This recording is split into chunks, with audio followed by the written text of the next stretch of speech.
Choose one frame now before your mind has time to explain what your eyes already noticed. Your choice may reveal a recurring pattern, not because a frame can read you, but because small preferences often gather around meanings we have not fully named. That is the quiet idea behind this Jungian test. What attracts you first can sometimes point toward the image of yourself you work hardest to preserve. A frame is a simple thing, yet symbolically it decides what belongs inside, what remains outside, what deserves attention, and how an image will be presented. The psyche can do something similar with identity. We learn to emphasize certain qualities, hide others in shadow, and build a persona that helps us move through relationships, expectations, praise, conflict, and fear. There is nothing false about that. A persona can protect us, organize us, and help us belong. But Jung's test becomes interesting at the moment. A useful image hardens into a rule. I must be strong. I must seem capable. I must stay easy to love. I must remain impressive, or I must always look free. When that happens, we may begin protecting the frame even after the picture inside has changed. So do not overthink this. Look at the 5 frames and choose the one that pulled your attention first, before you compared colors, details, status, beauty, or style. First impressions matter here because the purpose is not to find the correct answer. It is to notice which symbol reached you before your reasoning took control. Choose 1 through 5, remember your number, and stay with it even if another frame begins to look more attractive once you know there is meaning behind the choice. Changing your answer too quickly can become part of the pattern itself because the mind often wants to edit uncertainty after intuition has already spoken. As we move through each frame, I will connect its visual character with a way of preserving identity, the gift hidden inside that pattern, the shadow it can create, and one concrete practical action you can actually take today. Stay with me until the end, because only there will the 5 images come together and show why your first reaction may matter more than the explanation you would have chosen for yourself. Before we begin, pause the video and leave your name in the comments so this test has meaning. Naming yourself turns a quick choice into a personal promise to pay attention carefully. At the end, you will understand your choice fully. If you chose option 1, this usually happens when you have learned to survive by becoming a steady one in every room you enter. The dark, ornate frame feels heavy and deliberate, as though it was built to protect something precious from chaos within. That may be why it called to you, because part of you knows the language of endurance better than the language of need today. So in simple Jungian terms, this frame can resemble the guardian, an archetype that keeps order when life feels uncertain. Its gift is real strength, loyalty, steadiness, courage, and the ability to remain present when other people begin to panic. But every gift casts a shadow when it becomes a rule, and strength can slowly turn into one belief: you must never bend again. Stay with me, because the problem is not that you are strong. The problem begins when strength becomes only a safe identity. For some people, this pattern may begin when being calm, useful, or mature brought praise and reduced conflict around them. Maybe holding yourself together made people feel safe, so you learned to hide moments when you needed someone to hold you. That does not mean your strength is false. It means the role may have become so normal that vulnerability now feels unsafe. Pay attention to this. The shadow of the guardian is not weakness, but fear that weakness will cost respect, love, or control. You may see it in ordinary moments, especially when someone asks how you are, and the answer leaves your mouth before you check. Imagine someone asking, "Are you okay?" after a difficult day, and you hear yourself say, "I'm fine," before you decide if it is true. Often you go home carrying the weight alone, while someone near you believes the version of you that says nothing is wrong. This is where the frame matters. People can respond to the picture you show, even when another picture is waiting behind it. The light side of this archetype is a dependable power. You hold steady in storms that make other people lose their center. The shadow appears when you hold that power close. Rest feels lazy, asking for help feels risky, and softness feels exposed. Stay with the question a moment. If nobody expected you to be the strong one, what feeling would finally be allowed to speak? And who would you become for one evening if you did not have to manage the room, solve the problem, or reassure everyone else? Notice this difference. Strength can flex, but performed strength must keep proving that nothing underneath is fragile. The point is not to tear down your identity, it is to widen it until being honest feels as honorable as being dependable too. You do not lose dignity by admitting disappointment, loneliness, or fear. You give your strength somewhere human to stand. There is also a gift here. Once you stop spending energy on appearing invulnerable, you can use that energy for connection. That may mean letting somebody help before you are exhausted, or saying "I do not know" before rushing to invent certainty. It may mean saying, "That hurt me," without immediately softening truth, so nobody has to feel uncomfortable around the pain. Pay attention now, because this is the turn. The frame does not need to disappear for the picture inside to become truthful. Your task is not to become weaker. It is to discover that flexibility, truth, and receiving care also belong to strength too. Today, choose one person you trust and send a note now before bed that names a feeling you would hide behind the line, "I'm fine." Do not explain it, solve it, or make it smaller. Simply let your sentence exist and notice what your body wants to do once seen. That small act is not weakness. It is a new frame for strength, wide enough to hold both the protector and the person beneath. If you choose option 2, this message usually appears when part of you has learned to feel safer by understanding what happens before allowing yourself to feel what it means. The blue futuristic frame looks precise, engineered, almost prepared for a world that has not arrived yet. It suggests movement, intelligence, anticipation, and control through knowledge. In simple Jungian symbolism, this can resemble the strategist, the part of the personality that survives uncertainty by studying it, predicting it, and staying one step ahead. There is a genuine gift here. You may notice patterns quickly, solve problems other people avoid, and remain surprisingly clear when situations become complicated. But stay with this, because every strength develops a shadow when it becomes the only way you know how to stay safe. Your shadow may appear when understanding becomes a substitute for experiencing. You want closeness, yet another part of you fears dependence. You want someone to know you deeply, but when the conversation reaches something tender, your mind may begin building explanations instead of revealing what hurts. Desire moves forward while fear quietly pulls backward, and because both movements happen inside you, the conflict can look like hesitation from the outside. Imagine a simple evening. Someone you care about says something that disappoints you. They notice your expression and ask what happened. For a second, the honest answer is available. "I felt unimportant when you did that." Then something changes.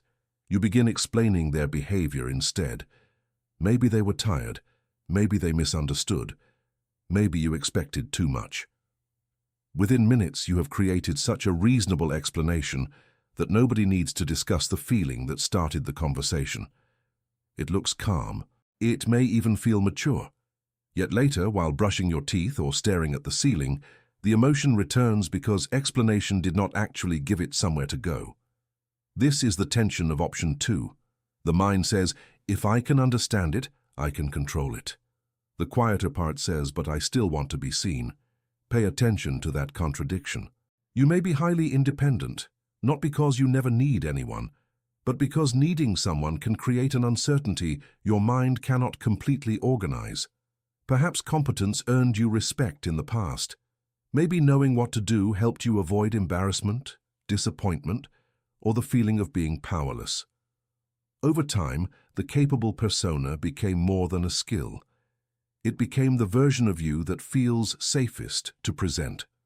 Jung might describe the hidden opposite as part of the shadow. The uncertain person, the confused person, the person who wants comfort before a solution exists. The shadow is not your enemy. Often it simply carries qualities your conscious identity decided were inconvenient. Here is where the message becomes more personal. If you always have an answer, people may stop realizing that sometimes you need presence rather than advice. If you always anticipate the next problem, you may spend tomorrow's energy protecting yourself from something that has not happened. And if you translate every feeling into a theory, you can become an expert on your emotions without actually letting another person witness them.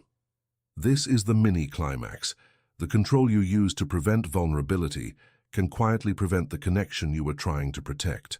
The blue frame is beautiful because it is structured, but a frame can become a barrier when nothing unpredictable is allowed inside it. Ask yourself where this happens most often. Is there a conversation you keep rehearsing instead of having? Is there a decision you keep researching because choosing would mean accepting uncertainty? Is there someone you want to trust while simultaneously collecting reasons not to need them? You do not have to throw away your intelligence to answer these questions. Your clarity is part of your gift. The change is learning when clarity should guide emotion and when it should make room for emotion instead. Today, set a timer for 15 minutes. Take one situation you have been trying to solve and write only what you feel about it without giving advice, explaining anyone's behavior, predicting what happens next, or creating a solution. When the timer ends, underline the one sentence that feels hardest to admit. Keep that sentence. It may reveal the part of the picture your clever frame has been protecting from view. And once you can see it without immediately fixing it, something important changes. Intelligence stops being armor and becomes a tool you can choose. If you could choose 3, it may be because some quiet part of you is tired of being the person who always keeps the peace somehow. The plain wood frame asks for no applause, and that may explain why it felt familiar before you had some reason to choose it. In Jungian language, this resembles the loyal caregiver, a persona shaped by steadiness, usefulness, and reliability too. Its schema is simple. Keep life smooth, keep promises, avoid unnecessary conflict, and stay a person others can count on too. That identity has value, but a shadow begins when being reliable stops feeling like a choice and starts feeling like duty. You may want closeness, yet you fear that honesty will burden someone, create a tension, or change the image they hold of you. So avoidance can arrive wearing kindness. You now postpone the answer, soften a clear no, and promise more than you can give. Here is the unexpected turn. Peace outside can become pressure inside because every delayed truth needs somewhere to go. At work, your manager asks if you can take one more urgent task while your calendar is already packed and your energy is low. Your instinct says no, but your persona says yes because letting others down feels much harder than letting yourself down. Hours later, resentment appears, not because you are selfish, but because a commitment was made without your full consent. See what happens next. You keep things calm outside, while your inner bond with yourself slowly becomes less trustworthy. This is where the schema matters. Along the way, you may have learned that being agreeable could prevent social rejection. Maybe harmony earned affection, or perhaps conflict once made home. Friendship or love feel unstable and so hard to trust. So you adapted. You became one who smooths sharp edges, remembers promises, and notices discomfort before anyone names it. That talent makes you generous company, but it can also teach everyone around you to expect a version of you with few needs. The Jungian shadow here may hold anger, desire, ambition, fatigue, and a wish to be difficult without losing any connection. Avoidance keeps the feelings backstage, but they do not disappear. They wait until irritation gives them another signal. You might call it being easygoing, yet the hidden cost is that others cannot respect a clear boundary they never get to see. And when nobody sees the boundary, you may eventually blame them for crossing a line you only drew inside your own mind too. This is not a reason to become harsh. It is permission to let your yes mean yes and your no mean no before resentment decides. The persona helps when it serves you instead of ruling you, because kindness never needs you to stay endlessly available. Your task is not rebellion, but a choice, deciding when generosity is true and when compliance is fear dressed as goodness. Ask yourself which promise currently feels heavy, because you made it to protect harmony, not because you freely chose it. Then notice what your body does when you imagine changing that promise. Tight shoulders, fast excuses, or guilt may appear. Those reactions do not automatically mean stop. They may simply show that a learned role is being asked to loosen its grip. A clear decision can feel awkward and still be right, while a fearful decision can feel familiar simply because it is safe. Today, take 15 minutes, choose one delayed promise, decide to keep, change, or end it, and clearly write that choice down. Before the timer ends, fulfill one small part of that decision. Send the message, decline the request, or mark the first step. The point is not to become less caring. It is to let care include you, so your commitments can come from choice, not quiet fear. If you chose 4, there may be a tension inside you between holding everything together and wondering what would happen if you finally stopped controlling the picture. The golden frame is impossible to ignore. It shines, announces value, and seems designed to protect something important from being treated as ordinary. That may be why it pulled you in. Symbolically, this choice can appear when part of your identity has become connected to being respected, admired, capable, polished, or difficult to replace. There is nothing wrong with wanting excellence. The tension begins when excellence stops being something you enjoy and becomes something you fear losing. In simple Jungian terms, the bright surface can resemble the persona, the version of you that knows how to enter a room, perform well, stay composed, and give people a clear reason to value you. But behind every strong persona, there is a shadow, and the shadow of this frame may contain everything the polished image finds difficult to display. Uncertainty, failure, limitation, jealousy, exhaustion, or the fear that you may not always be exceptional. Pay attention here, because the shadow is not proof that something is wrong with you. It is often simply the part that had no place inside the identity you learned to protect. Perhaps praise once felt like safety. Maybe achievement brought attention, approval, or a sense that you mattered. Over time, you may have learned to keep producing proof of your worth, long after nobody explicitly asked you to. And you do this more often than you probably let yourself notice. You check how something will look before asking whether you actually want it. You imagine how a decision might affect your image before asking whether it fits your life. You may even remain in roles, habits, relationships, or ambitions because surrendering them would feel like losing a version of yourself that other people recognize. Imagine an ordinary moment at work. Someone offers you a project in an area where you are still a beginner. Part of you is curious, but another part immediately calculates the risk. What if you make mistakes? What if someone sees you struggling? What if the person who is usually competent suddenly needs help? So you decline, delay, or over-prepare until the opportunity becomes smaller. From the outside, it looks like caution. Inside, something else may be happening. Control is protecting you from the limitation that every new beginning requires. Jungian shadow work, in a simple sense, asks us to notice what the conscious identity refuses to include. For this frame, one hidden truth may be that you cannot grow without occasionally becoming the person who does not know yet. That is where fear of change enters. Change can threaten more than routine. It can threaten the image around which you built confidence. If you have been known as successful, what happens when you become a beginner? If you have been known as strong, what happens when you need support? If you have been known as composed, what happens when you admit that something matters enough to frighten you? The instinct is often to tighten control, but control and safety are not always the same thing. Sometimes control preserves a familiar identity, while quietly limiting the life that identity was supposed to serve. This is the turning point. The golden frame is not asking you to become less valuable. It is asking whether your value can survive without constant proof.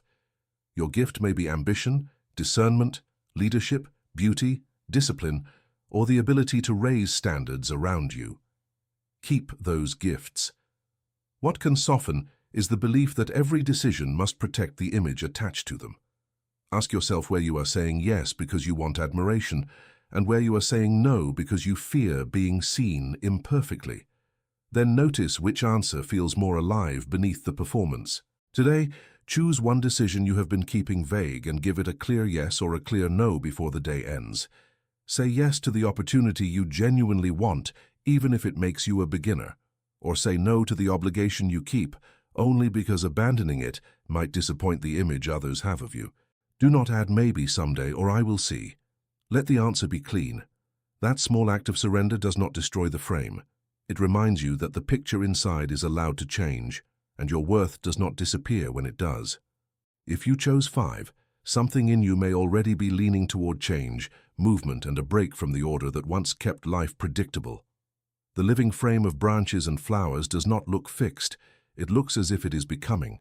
That image matters because transformation is not only about leaving something behind, it is also about letting a new version of you become visible. In simple Jungian language, this can point toward individuation, the gradual courage to become more whole by integrating parts of yourself that no longer fit inside an old identity. It is not a demand to destroy who you were. It is an invitation to stop forcing your future to remain loyal to a shape that has already become too small. There is energy in this choice, but there may also be a hidden conflict. One part of you wants movement, while another wants the freedom to imagine change without paying the price of choosing it. That is where transformation can become a beautiful idea instead of a lived decision. You may recognize this in ordinary moments. You know a conversation must happen, yet you keep waiting for the perfect tone. You know a habit is draining you, yet Monday becomes next Monday. You know a decision is overdue, yet you keep collecting possibilities, because choosing one path means allowing the others to close. Stay with that tension, because it is the heart of this frame. Freedom is not the same as endless possibility.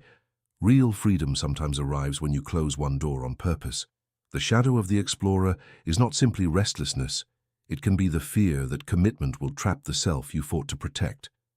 Perhaps structure once felt like pressure, expectations felt like confinement, or someone else's plan left too little room for your own voice.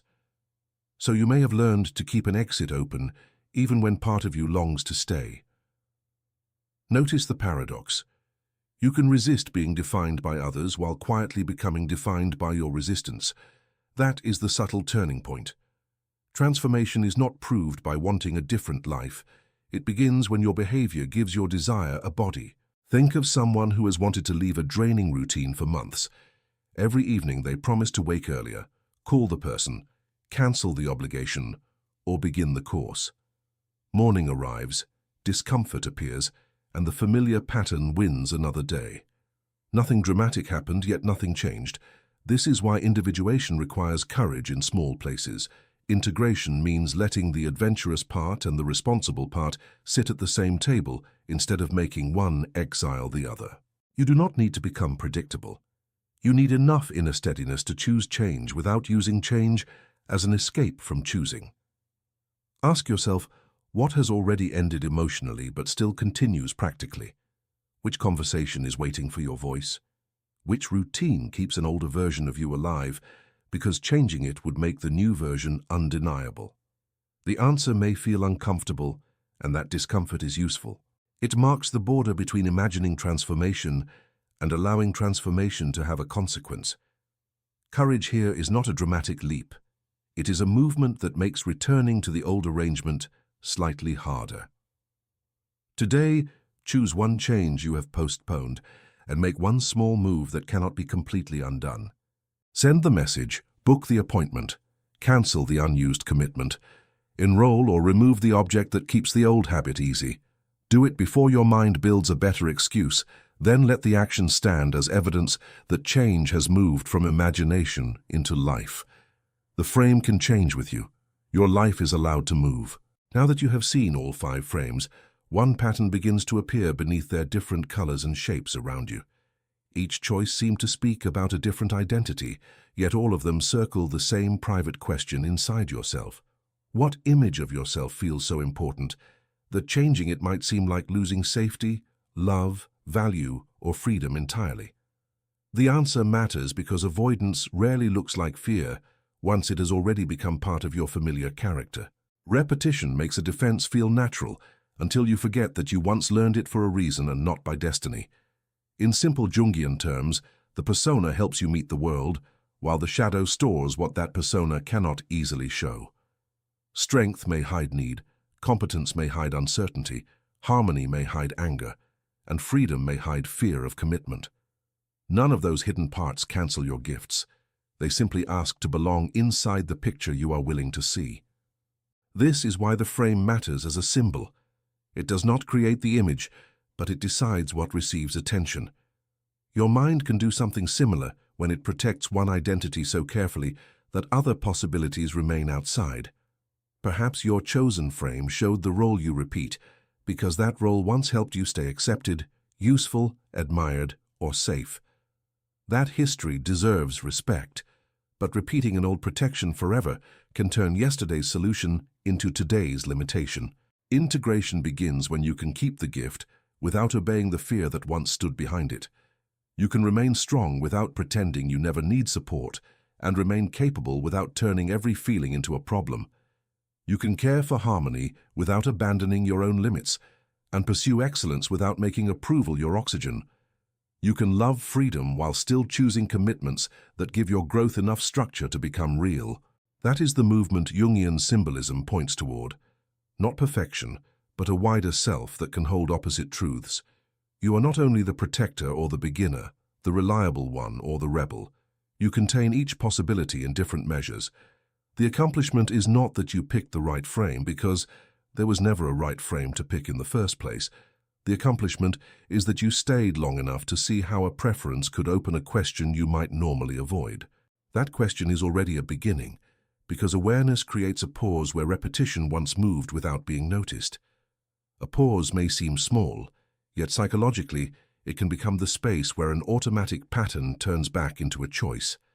This is the beginning of integration. Seeing the fear, honoring why it appeared, and refusing to let it choose every next move. Remember this: the real test begins after this video, because symbols matter most when life gives them a place to become visible.